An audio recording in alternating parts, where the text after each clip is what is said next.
एक बार एक किसान परमात्मा से बड़ा नाराज हो गया। कभी बाढ़ आ जाए, कभी सूखा पड़ जाए, कभी धूप बहुत तेज हो जाए तो कभी ओले पड़ जाए। हर बार कुछ न कुछ कारण से उसकी फसल थोड़ी खराब हो जाए। देखिए प्रभु, एक दिन बड़ा आप तंग परम आत्मा आकर है, उसने लेकिन परमात्मा लगता से है कहा, आपको खेती बाड़ी की ज्यादा जानकारी नहीं है।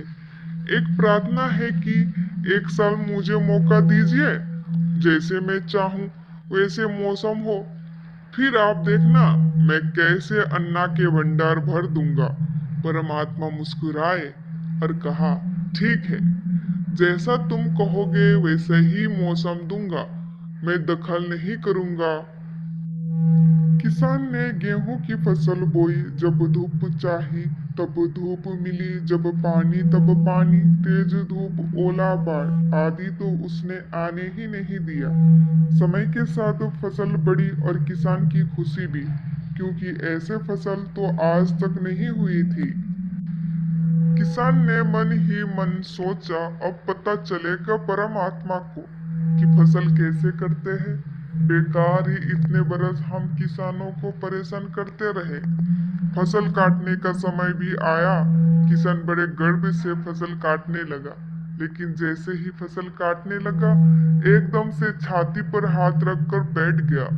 गेहूं की एक भी बाली के अंदर गेहूं नहीं था, सारी बाली अंदर से खाली थी। बड़ी दुखी होकर उसने परम आत्मा से कहा, प्रभु, ये क्या हुआ? तब परम आत्मा बोले, ये तो होना ही था।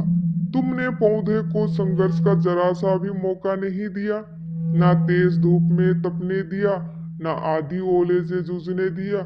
इसको किसी प्रकार की चुनौती का एहसास जरा भी ना होने दिया।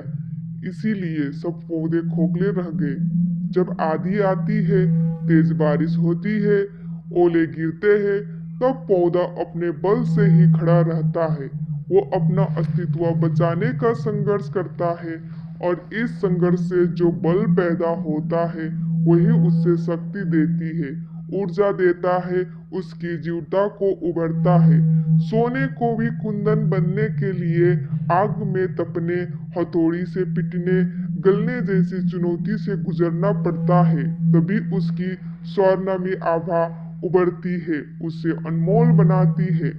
तो मित्रों, उसी तरह जिंदगी में भी अगर संघर्ष ना हो, चुनौती ना हो तो आदमी खोखला ही रह जाता है। उसके अंदर कोई गुण नहीं आ पाया।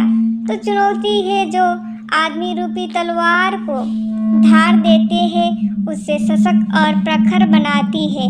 अगर प्रभावशाली बनना है तो चुनौती तो स्वीकार करनी ही पड़ेगी, अन्यथा हम खोखले ही रह जाएंगे। अगर जिंदगी में प्रखर बनना है, सब प्रभावशाली बनना है, तो संघर्ष और चुनौती का सामना तो करना ही पड़ेगा।